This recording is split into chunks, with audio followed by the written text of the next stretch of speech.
जय हिंद दोस्तों, और एक बार फिर से स्वागत है आप सभी का आपके अपने चैनल पर। मनीव्यू एप्लीकेशन का लोन किसी भी कारण से या अकारण से या ऐसी स्थिति आने से आप पेमेंट करने से चूक चुके हैं या पेमेंट करना चाहते हैं लेकिन पेमेंट कर नहीं पा रहे, आपका अमाउंट 1 लाख का है या 5,000 का है या 5 लाख का है, ये वीडियो आप लोगों के लिए बहुत ही ज़्यादा इंपॉर्टेंट होने वाला है। मनीव्यू एप्लीकेशन के जितने भी डिफॉल्टर्स हैं, जिन्होंने लोन पेमेंट नहीं किया किसी भी कारण से, तो उनके बारे में काफ़ी नई नई जानकारी आज के इस वीडियो में देखने के लिए मिलेगी।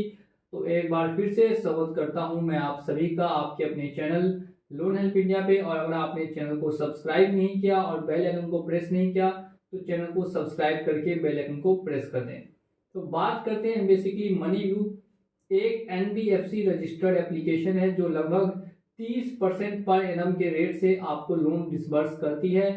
1 लाख से लेके 5 लाख, 5,000 रुपये, 10,000 रुपये, हर तरीके का लोन यहाँ पे छोटा बड़ा आपको देखने के लिए मिलता है। 1 साल टेन्योर, 3 महीने टेन्योर होता है।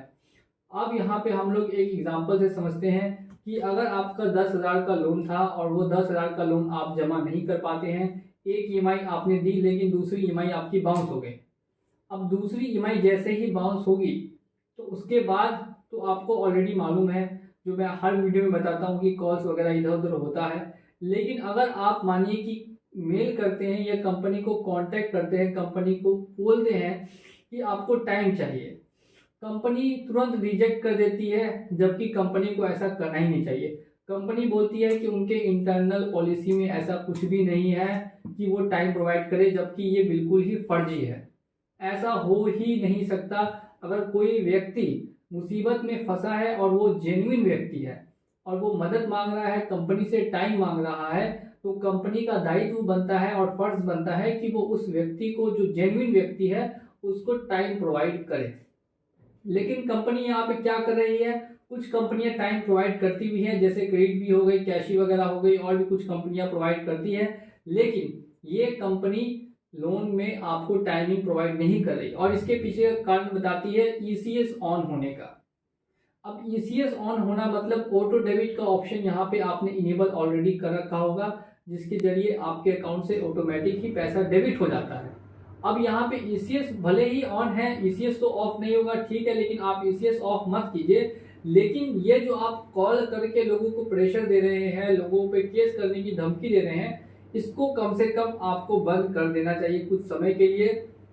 अगर कोई व्यक्ति जेन्युइनली 4 महीने, 5 महीने, 6 महीने का टाइम आपसे मांग रहा है, तो टाइम देना उस कंपनी की जिम्मेदारी बनती है। और ऐसा ना करने पर आप RBI में भी इनके खिलाफ जा सकते हैं कि आपने इनको कहा, इनको बताया कि आपके साथ प्रॉब्लम है, दिक्कत है, समस्या है, आप समस्या सुलझाने की कोशिश कर रहे हैं, लेकिन ये जो कंपनी है ये सामने से आपको उलझाने की कोशिश कर रही है। और ये सच में हो रहा है, रियल में आपने भी एक्सपीरियंस किया होगा।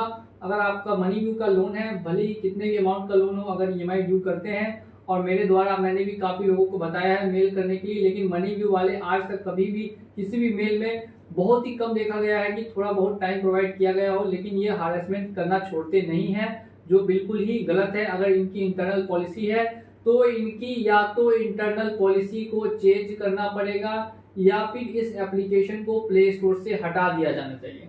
ऐसी कोई भी पॉलिसी जिससे कि कस्टमर्स को या फिर जो ग्राहक है या जो भारत के नागरिक है उनको अगर दिक्कत पहुंच रही है, समस्या पहुंच रही है, तो ऐसी पॉलिसी को या तो चेंज करने की जरूरत है या फिर ऐसी कंपनी को ही हटा देने की आवश्यकता है।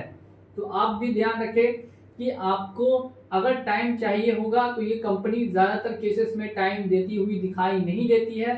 तो अब ऐसे में सवाल ये उठता है कि आपको अब क्या करना चाहिए।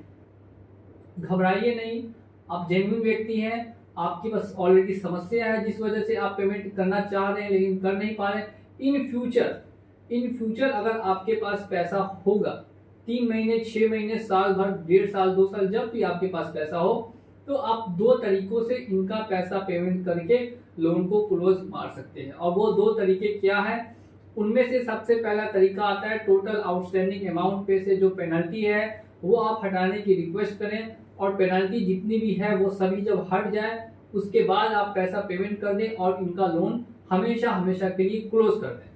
दूसरा तरीका होता है सेटलमेंट करने का। वो कब कर सकते हैं? जब आपके पास पैसे बहुत ही कम है, 2 लाख का लोन है और 20-40 हजार रुपए बचे हैं अकाउंट में और नहीं बन पा रहे हैं, पैसे आपसे जमा नहीं हो पा रही, स्थिति इतनी खराब है, तो ऐसे केस में आप सेटलमेंट की तरफ भी बढ़ सकते हैं या सेटलमेंट भी करा सकते हैं इस एप्लीकेशन का। तो ये दोनों आपके पास हाथ में है चीजें जो आप कर सकते हैं फ्यूचर में। इस बीच में जो आपको दिक्कतें और परेशानियां आएंगी, हैरेसमेंट आएंगी, उनसे निपटने के लिए आपको अपने आप को थोड़ा सा यहाँ पे रेगुलराइज करना होगा, थोड़ा इग्नोर इनको करना होगा। अगर इग्नोर करेंगे नहीं तो ये जो आपके डेली टू डेली वर्क जो काम है उसमें ये बाधा डाल सकते हैं, जो बिल्कुल ही गलत है। और ऐसी बाधाओं से बचने के लिए आपको जरूरी है कि आप इनको ज्यादा से ज्यादा इग्नोर कीजिए। आप घबराइए नहीं, आप डरिए नहीं। अगर आप जेन्युइन लोग हैं, व्यक्ति हैं, आपने ऑलरेडी मेल कर रखा है, भले ही कंपनी टाइम नहीं दे रही है, लेकिन इससे आपको किसी तरीके का फर्क नहीं पड़ना चाहिए। जो आपका दायित्व था, जो आपका कर्तव्य था, वो आपने ऑलरेडी कर दिया। ऐसे ही इंटरेस्टिंग वीडियोस और जानकारी के लिए अगर आप हमारे चैनल पे नए हैं तो चैनल को सब्सक्राइब करना बिल्कुल भी नहीं भूलें। एट लास्ट मैं यहाँ पे हिंट करना चाहूंगा कि ये एप्लीकेशन सिर्फ और सिर्फ आपके सिविल को टारगेट कर सकती है, सिविल को खराब कर सकती है, इसके अलावा किसी और तरीके से आपको डैमेज कर नहीं सकती। और अगर आपको ज्यादा जानकारी चाहिए तो आप हमारी वीडियोस को देखते रहें, चैनल को सब्सक्राइब करके रखें और ऊपर में मेरा व्हाट्सएप नंबर दिया है जहाँ पे आप मुझसे कनेक्ट कर सकते हैं। अगर आपको आवश्यकता है, आपको जरूरत है तो आप जरूर से जरूर कनेक्ट करें। चलिए चलता हूँ मैं आज के इस वीडियो में और मिलूंगा आप लोगों से अगली वीडियो में बहुत ही जल्द।